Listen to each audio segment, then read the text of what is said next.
Alors, comment est-ce que l'on pourrait commencer cette histoire? Oh, et pourquoi pas, il était une fois. Non, trop classique, toutes les histoires commencent par il était une fois. Non, c'est bon, j'ai trouvé comment bien démarrer une vidéo.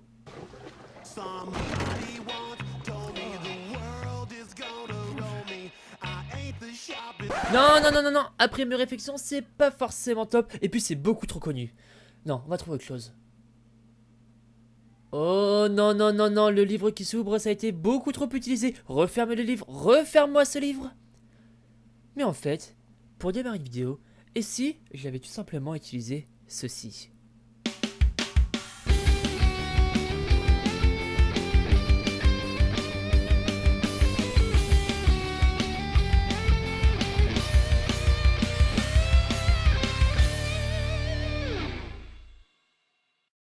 Hey, salut tout le monde et bienvenue dans Nostalgie Story. Aujourd'hui, je vais vous parler d'un dessin animé, mais on va faire un petit peu différent.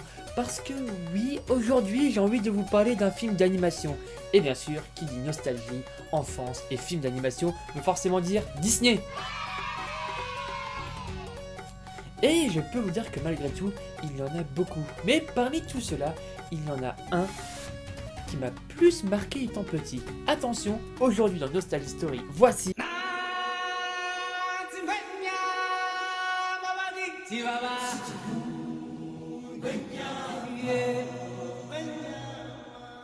Je peux mettre que ça en introduction, j'y peux rien, c'est le générique. Je dois vous avouer que je pourrais pas vous dire quel a été mon premier Disney, parce que quand j'ai regardé ça, j'étais vraiment petit et tous mes souvenirs sont assez troubles sur ça.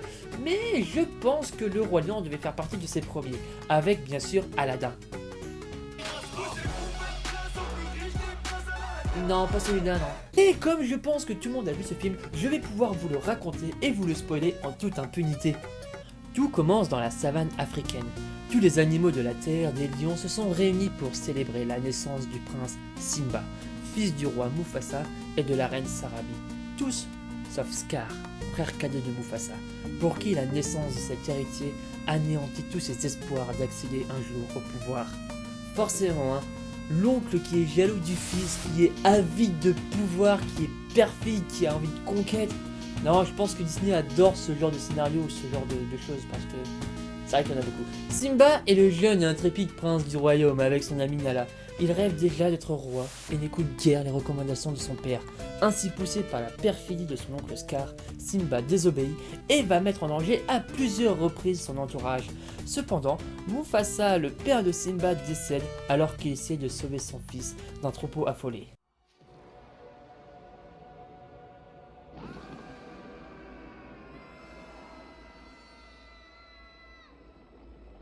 Et c'est à cause de qui, hein? De cet enfoiré de Scar, ce lâche qui est même pas capable de se battre loyalement contre son frère, ou même de s'en battre littéralement les couilles de vivre sa vie normalement. Non, il fallait qu'il foute sa merde. Oui, je réagis comme ça parce que moi petit ça m'a fait pleurer. Cette scène m'a complètement choqué et je pense que même toi qui regardes cette vidéo est aussi dans mon cas. Et je comprends pas cette scène, ça a tout foutu en l'air et c'est triste bordel, j'étais un gosse quand j'ai vu ça, ça m'a choqué. Scar parvient donc à éliminer Mufasa et persuade Simba qu'il est responsable de la mort de son père pour le contraindre à s'enfuir et ainsi en faire la proie de ses hyènes. Oui, c'est un connard jusqu'au bout, faut pas chercher. Et oui, je continuerai à l'insulter gratuitement. Il m'a choqué durant toute ma jeunesse, ok? Bien que parvenant à s'échapper, Simba finit à bout de force dans le désert.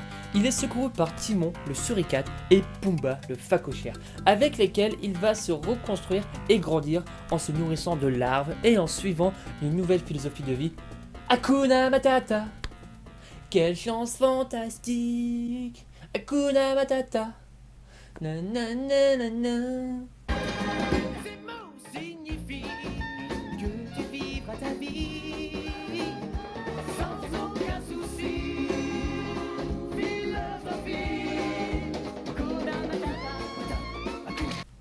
En fait, en vrai, Timon et Pumba, c'est deux gros hippies super cool qui viennent dans leur coin, qui ne demandent rien à personne et qui restent eux-mêmes et de leur endroit. Mais pourquoi les gens ne sont pas tous pareils, bon sang? Ces deux-là sont juste géniaux. Devenu adulte, Simba retrouve par hasard son ami d'enfance Nala, qu'une expédition de chasse avait emmené de l'autre côté du désert. Et après une scène musicale dans laquelle il fricote sur une musique juste magnifique, Elle lui apprend que Scar est devenu tyran, a ravagé la terre des lions et que la famine menace toute la tribu. Elle tente de le raisonner et encourage son retour en tant que roi légitime. Mais se sentant toujours coupable de la mort de son père, Simba refuse de revenir parmi les siens. C'est finalement le mandrill Rafiki, sage du royaume, qui lui fera voir le fantôme de son père. Celui-ci lui dira qu'il doit reprendre la place qui lui revient, celle du roi de la terre des lions. Et en fait, à ce passage-là, moi j'ai jamais compris comment est-ce qu'il a pu faire ce genre de choses. Parce que bon, aujourd'hui j'aurais bien dit « Ah, c'est de la drogue !» Mais en fait, étant petit, j'avais même pas la notion de tout ce qui était drogue et hallucination. Du coup, bah, je pense qu'on peut dire... Ouais, non, c'est magique, on s'en fout. Les mots de ce dernier parviendront à faire changer Simba d'avis, afin qu'il renverse Scar et rende au royaume de son père sa beauté et sa grandeur perdues. Bien qu'étant en position de faiblesse au début de son affrontement avec Scar, ce dernier révèle à Simba que c'est lui qui a tué son père. La rage lui redonne l'énergie de se relever et il contraint Scar à avouer son crime devant la tribu. Ceci encourage les lions à se joindre à Simba pour combattre le tyran des Saiyans. Et c'est triste à dire, mais je crois que je suis beaucoup trop gentil parce que à chaque fois que je regarde le Roi Lion, je ne peux pas m'empêcher d'avoir pitié de Scar à la fin et de ne pas vouloir qu'il meure. Bon, je sais, je me contredis parce que je fais que de l'insulter gratuitement en disant que c'est un gros fils de la plage, ML2G. Pour moi, il aurait juste dû l'emprisonner, le torturer, l'empêcher de manger et lui faire du mal pour qu'il regarde ce qu'il a fait. Ouais, non, en fait, je pense que la mort c'était mieux pour lui. Mais à culpa. Enfin bref, voilà pour l'histoire du Roi Lion racontée de manière assez globale. Mais il faut malgré tout savoir que ce film est sorti en 1994, bon 1995 en France, et que le Roi Lion est le 43e long métrage d'animation et le 32e classique des studios Disney. Et que ça a été inspiré en grande partie par l'œuvre de Osamu Tezuka. Oui, le roi Léo en 1951 et bien sûr d'Hamlet de William Shakespeare. Dans la catégorie des récompenses, on peut bien sûr y ajouter les Golden Globes de 1995, le meilleur film musical ou comédie, la meilleure musique du film pour Hans Zimmer, aussi la meilleure chanson originale pour Elton John et de Tim Rice pour Can You Feel the Love Tonight. Et bien sûr les Oscars de 1995 avec la meilleure musique pour Hans Zimmer et la meilleure chanson pour Can You Feel the Love Tonight, encore une fois de Elton John et de Tim Rice. Il faut aussi savoir que le Roi Lion est un des premiers classiques de Disney dans lequel on voit directement la mort d'un personnage gentil, donc qui dans ce cas est Mufasa. Parce que dans Bambi en 1942 par exemple, la mort de la mère de Bambi était tout simplement suggérée par le coup de feu, puis bien sûr après confirmée par le grand prince de la forêt. Mais elle demeurait cachée du spectateur. Et puis, au contraire, dans le Roi Lion, le cadavre de Mufasa est complètement visible pendant plus d'une bonne grosse minute et en gros plan.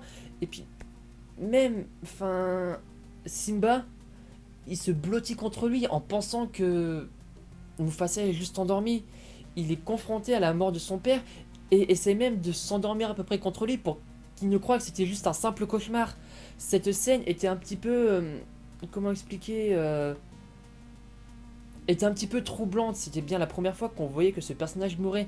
Et la seule chose qui ramène un peu Simba à la réalité, c'est l'intervention de Scar qui lui fait réagir autrement que par la phrase « Mais le roi est mort, et sans toi, il serait encore en vie. » Quand on y repense, c'était destiné à des gosses.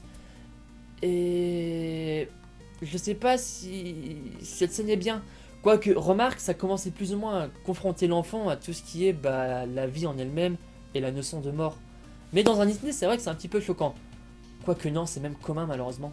Et bien sûr, pour continuer dans les anecdotes, ne vous inquiétez pas, j'en ai déniché quelques-unes rien que pour vous. Par exemple, dans la version allemande du film Le Roi Lion, il faut savoir que, après avoir été interrompu par Scar lorsque Zazu redonne l'air It's a Small World, eh bien, Zazu se met à fredonner en français les premières strophes de Sur le pont d'Avignon. Et bien sûr, Scar ne tarde pas à pratiquer cette improvisation donnée dans la langue de Molière. Écoutez. Aber nur das nicht.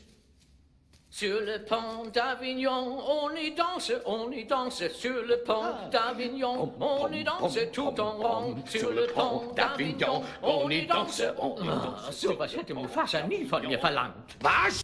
Et justement, en reparlant de Scar, quand Scar s'apprête à laisser tomber Mufasa du haut du rocher, il ajoute un « longue vie au roi ». Les réalisateurs disent s'être inspiré de la réplique Bonne nuit, doux prince, un vers tiré d'Hamlet de Shakespeare est prononcé par Horatio à la fin de la pièce. Il y fait aussi référence dans la scène où Zazu est retenu prisonnier car on y voit Scar tenir un crâne dans la patte. Et allez, une petite dernière. Pendant la chanson Soyez prêts, Scar s'assied sur une falaise et les hyènes défilent devant lui au pas de loi. Ceci est une référence au film de propagande nazi Le Triomphe de la Volonté. Scar prenant place d'Hitler et les hyènes celles des SS. Bon, bien sûr, il y a quand même de nombreuses anecdotes que je ne vous ai pas dit, et pareil pour les références. Le problème c'est que les Disney en sont toujours bourrés, ils font référence de leurs propres films dans d'autres, et puis ils s'inspirent de beaucoup de choses. Et je pense que si jamais je vous expliquais toutes, la vidéo serait énormément longue. Mais vous qui êtes très curieux et qui êtes avide de recherche, je vous conseille quand même d'aller voir de votre côté, parce que vous pourrez être très intéressé de ce que vous pourriez trouver. Même moi j'ai pris un plaisir de voir tout ce qui pouvait être caché dans tous ces films là quand j'ai fait mes recherches pour la vidéo. Et je pense même que vous pourrez être surpris. Et voilà, c'est tout pour ce Nostalgie Story un petit peu différent des autres, parce que oui, après tout cette émission est en train de se chercher un petit peu, donc petit à petit j'essaie de nouveaux trucs, j'essaie de changer 2-3 choses pour que l'émission soit plus agréable à regarder, à écouter, ou même des fois simplement plus agréable en général, et du coup j'essaye plein de choses. Mais dans tous les cas ça me fait vraiment plaisir de parler des Disney, car c'est quelque chose que j'adore vraiment, qui nous a tous bercés et qui berce encore des enfants aujourd'hui, et que l'on regarde encore et encore sans se lasser. C'est quelque chose qui est juste intemporel, et que tout le monde se souviendra. Par exemple, les chansons Disney sont juste magiques, on les connaît quasiment toutes par cœur, je suis désolé mais c'est quasiment le cas. Même je sais pas moi, les personnages sont tous aussi magiques les uns des autres. Et on arrivera toujours à assimiler une musique à un Disney. Et puis là, dans cet épisode, malheureusement, j'ai pas pu en mettre beaucoup à cause de droits d'auteur. Et vous inquiétez pas que moi, en faisant la vidéo, mais j'ai chanté et chanté et chanté les chansons Disney, rien que pour le plaisir. Mais c'est ça qui est quelque chose de merveilleux pour moi. C'est que si jamais on pouvait garder un peu toute cette magie des Disney dans notre monde, à nous, notre monde réel, et ben je pense que l'on pourrait vivre dans quelque chose d'un petit peu meilleur. C'était Ambrid pour Nostalgie Story, à la prochaine!